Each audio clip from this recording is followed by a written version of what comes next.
Welcome to Sharing the Middle, where recovering perfectionists, overachievers, and anyone in the middle of a struggle come together to learn to embrace the messy middles of life. I'm Lacey, your friend in the middle and guide, whose claim to fame this week is going to multiple Easters yesterday. It's a big deal for me to be able to go to multiple places. Heck yeah. I don't even leave most days. Today, we have Lee Friedman joining us. Lee is the founder of Mango Tree Travel, a lawyer turned entrepreneur. Last year, Lee launched a new family travel website that helps busy families find the best Caribbean destinations and hotels for their family trips. Perfectionist and overachiever are two words she would have used to describe herself, but she's learning to embrace the messiness of starting something completely new. Enjoy my conversation. Let's jump right in. I'm joined by Lee Friedman today. Hello. Hi. Welcome to Sharing the Middle. Thank you for having me. I'm so excited to chat with you today. I'm excited to talk to you. I usually like to start these with kind of opening of when you first heard the concept of the middle. What was your reaction? I find people tend to have a visceral, oh, this is the middle for me. Interestingly, I've been thinking about this a lot actually in the last 24 hours before chatting with you today. And I had a very different first reaction to then after I thought about it for a little while. That is interesting. Yeah, my first reaction was total average, mediocre. Probably what a lot of people hear when you think of the middle was very blah or negative. I also, though, of course, bristled at your introduction of recovering perfectionists and overachievers because you always kind of want to be, that's not me, but of course it's me. And for, I think, people who are in that position, then the middle has a necessarily underachiever, someplace we'd rather not be sort of feeling. Yeah, I've started to, because I'm very much a recovering perfectionist and overachiever, I've started coining a phrase for myself that I'm an aspiring underachiever. I feel like by being an aspiring underachiever, I'll hit the right mark, right? I don't know. Doesn't that make you uncomfortable to say out loud, though? It makes me very uncomfortable. It doesn't because, frankly, I know I'm never going to be an underachiever. So maybe if I just can aspire to it, I'll calm down a little bit. I don't know. Good. I think that's a good attitude. Yeah. So that was your initial reaction. Has that changed at all? Yeah. I was trying to think of what mental positive spin I would want to put on it for myself. Yeah. I know that that's not what you mean when you say the middle, and I know that that's not how I want to feel. Oh, it is what I mean. I mean a lot of things. It's one of those things where the middle can be almost anything depending on who you are. Yeah. So I have a visceral hate of the middle. So why would I make it something I talk about all the time? Is because no matter what we do, we're in the middle in some way. Yeah. So we've got to figure it out. Yes, that is a thing that I mean. It's not judgmental or anything at all if you say that. I think in trying to put my own mental positive spin on it, I don't know. I've been thinking a lot this year about balance, and that's something that I think there's a lot of talk about in the circles that I've been running in and on the internet and in content creation generally. Yeah. But for me, I think a little bit that's kind of where the middle has become for me is sort of accepting that to be an overachiever in some parts of my life doesn't mean in all of them. Achieving greatness or success or whatever we want to call it, satisfaction in some areas requires even pulling back on what you do in those areas and what you do in others and accepting that you can't do everything perfectly. Yeah. That's sort of where I've been trying to be and trying to live. Yeah. No, well, when you said balance, my brain instantly thought of scales of justice and how when you have balance, both of those are in the middle, right? They're not up or down, they're in the middle. There's something there. I like that. That's right. That's right. I like that a lot. There's so much noise right now about we have all these feelings of being perfect at different things, all the content out there about how to be a perfect parent or how to be a perfect employee or how to be a perfect whatever, and trying to find a balance between all of them and cut yourself some slack for the things you can't do perfectly feels like a really important thing to strive for. It's really hard though. Yeah, it's really hard. I really hate it. It's really hard. Agree. Yeah. Again, that's why this exists. I'm here with you. I like to kind of ground our conversation in a middle moment of yours. We'll ask questions and go here and there. What is the middle moment that you want to talk about today? Tell us your story. I guess I think I hit that moment in December. I So I started my own business last year, which is something completely uncharacteristic for me. Like, I'm a recovering still lawyer in addition to recovering perfectionist. Did something completely different, which was to start a travel company. I pushed myself completely to do it last year. I took 9 different trips with my kids to try to sort of like start building content, get experience. By the last trip, I hit like a real middle moment where I was there with my 2-year-old and I was like, I've been really looking forward to it, but I tried really hard to like, I over scheduled myself. Every time he would try to go down for a nap at the hotel we were staying at, I would try to like get back on my computer and knock out things on my to-do list. And I had a total meltdown basically, where I just said, I can't. If the work doesn't get done, the work doesn't get done. I need to sit here, and I binged watched a whole show. I sat on this balcony and just like binge watched a season of television, and I can't even remember now what it was that I watched. I just sort of said, I can't do it. I have to just put everything down. And it was this moment of saying, I can't achieve what I thought I could do perfectly, which was balance all these things. Were you still working as a lawyer at that time too? Just doing holy moly. Okay. Yeah. And I that's had a this lot. moment.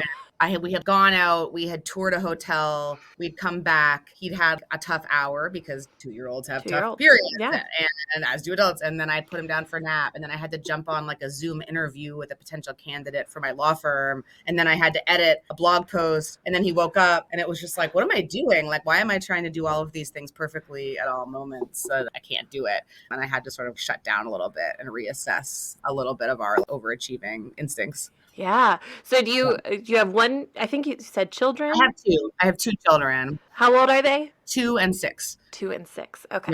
Yeah. They're little. So I have almost 2-year-old and a 4-year-old. Okay. So we're very similar. The thought of going on, did you say 9? 9 trips with them. Yeah. It was a lot. Whew. Mine, I can genuinely say my brain does not understand that part. Why I chose to do it? Why that was a voluntary choice. It makes sense why you chose to do it because honestly, for people like me who are too afraid to do it, to have somebody who said, I did it, this is where we went, this is what we're doing. So I was looking at your website ahead of time and I was like, oh my gosh, yeah, this is the thing that I would need to do this. Oh, good. Well, I'm happy to motivate you. I am so excited to tell you about Next Door Goddess handcrafted jewelry. This vibrant jewelry is inspired by the Mediterranean sunshine and coast to help you celebrate your beauty. Each element is sourced from small businesses, handcrafted in small batches, and only made while the creator is in their best mood, which, if you've ever seen or heard from Vicky, the creative director, you know it means that you will be receiving pieces that not only are beautiful, but make you feel amazing too. I personally just got the Tina in the Sun gold and sunstone hoop earrings and feel fabulous. These are probably the only earrings worth risking my 1-year-old daughter pulling on, which from me is the biggest compliment. Head to nextdoorgoddess.com and get 10% off your first purchase by signing up for the newsletter and free shipping with all domestic orders. Release your inner goddess today. When you also say, like, talking about the middle, when I talk about traveling with kids, we set ourselves up for these expectations of like what a perfect vacation is supposed to look like. I'm certainly out there to make the thought and reality of traveling with kids more of a positive experience for parents. But I also have to like accept, and everybody has to accept, that there's a little bit of a middle to traveling with kids also, because it's never going to go exactly as we want. And even if you've got the perfect hotel and the perfect flights, there are moods and there are delays. There are moods. There are things that happen on those trips that, you can't predict. But that same trip, it's funny, you think of these like little moments. Like there were so many hard moments on that trip. And there was one 2-hour period in the middle. We changed hotels 3 times, my 2-year-old and I, on that trip to try to scout different hotels, which was too much. It just was. Doing that by myself would stress me out. And then you had a 2-year-old. Whew, okay. But the middle hotel that we stayed at had this just glorious infinity pool. And it was like the most beautiful day of our trip. And it had a little bench for a toddler that where he could play properly in the pool. I go back to that one moment on our trip as like one of my best moments of last year. And it was not just one of my best moments of that week, but like one of my best moments of that last year. And it was in the middle of this like chaotic period. And I don't necessarily want to say that that one moment made the whole trip worth it, because it didn't. But the combination of moments like that certainly did for me. But it was, I don't know, I go back to that moment a lot in my brain. I love that moment, that specific moment was held for you, though. I think it's really interesting what our brain holds on to. Yeah. So I want to go backwards a little bit to kind of understand your middle moment a little bit more. I want to think about the beginning. So you said you're a recovering lawyer. You were doing this all at the same time. I guess I want to know a lot of things because I'm a nosy person. That's why I have this podcast. What made you decide lawyering is not for you, and then this travel business was? I'm just curious about that transition and thought processes. You're catching me in a good week for that, because I'm actually still lawyering and I'm still doing the travel business. I'm doing both. Both are busy right now, and I'm kind of still really trying to decide. There's one thing to sort of dip your toe in a second profession. It's another to try to make a full transition, and I'm sort of still in that transition mode. I loved being a lawyer, and I happened to just hit a lull in my practice where I had a low amount of work and COVID, and I was sort of isolated at a moment where my family changed sizes. Like we had our second baby during COVID, and I started planning some trips as we were coming out of COVID. And I had always wanted to do something in travel. Like I'd started thinking about like, could I be a lawyer in the travel industry? How could I get myself into the travel space? And then was having a conversation with some friends of mine where we were just venting all about the problems that existed with travel planning for families and for moms in particular, trying to find hotels where we could reconnect with ourselves, where we could be excited to stay at them, that weren't the Nickelodeon resort that were just for our kids, but that also gave us a break and had things for families where we wouldn't worry that our kids were screaming at the pool. Why can't that sort of perfect hotel exist, and why can't it be easier to find them? And I drove home that day and told my husband, like, I wanted to try to build it. And maybe this is the sort of overachiever in me. I sort of never looked up. I just started. I was like, oh, now I have this thing. And so it almost wasn't an intentional choice as much as it was, I just started. And then it kind of kept feeling good. And now I have this business and it feels great. And it's something I'm passionate about and I love doing. Yeah, that's sort of like where I am in that period of it. It's not so much that I hated my job and needed something new. It's that I just had this thing that I like really wanted to build. So I built it. That's really interesting, because I think a lot of times when I'm having conversations like this with women who are like, I had this aha moment that this wasn't right for me anymore and I needed to go this direction. But it sounds like you're like, hey, I liked this, but then I had this idea and I just ran with it. So to me, that sounds like way more pressure, right? It is. It feels like a lot of pressure. Not giving anything up. Like, no wonder. I need to find a little bit more middle in my life still. For sure. Yeah. And trying to figure out how to balance it all and what I want, where I want to spend my time has been really challenging, I think, as it is for all of us at this stage in life, especially with kids. Oh, yeah. Kids. I don't know if kids make it harder or they just make you more aware of it. I've had my relationship with time in general has changed a lot because of my kids. Do you ever think you will reach the point where you say, I'm going to do this, not that? Why? I do. I think I will. Have that? Okay. I think it's a little bit what we've been talking about. After that moment in December where I was on that trip with my son, I almost couldn't work for the following 2 weeks. I really was like, I need a full unplug. What I took away from it was I had stopped having fun with the travel part because I was doing too much. And if I'm not going to like it, why am I doing it? If I'm not going to like it, I should just stay a lawyer. If I'm not going to. And so I think there's going to come a time, like I can't do both. It's not sustainable. I would think it's going to just be a matter of finding my way through what I want each of these parts of me to be and then kind of run it that way. I had just a small realization that I'm going to share. I am not a good traveler. Like, I have always wanted to be a good traveler, but I'm not. I'm a terrible traveler. And I think it's because I suck at the middle. Now that we're talking, my favorite part of traveling is that moment where you get to your destination and it's, oh, I'm here. And it's because I don't like that transition part, right? Yep. And then because I suck at the middle, I'm worrying about the end. And I'm not in the moment of where I am. And haunting me. Yeah. But you also add on to that because you're not alone. Even people who felt they were great travelers before they had kids, you seized on something that I think a lot about, that like when you arrive at your destination and you feel that breath of relief, and as an adult you can settle into it. That's much harder with kids because you get there and they're tired from the travel day and they have to adjust and transition to the new situation, which is easier for you than for them. One of my close friends told me once that she just writes off the first 24 hours of a trip with kids because you almost don't feel that sense of relief with kids until the next day.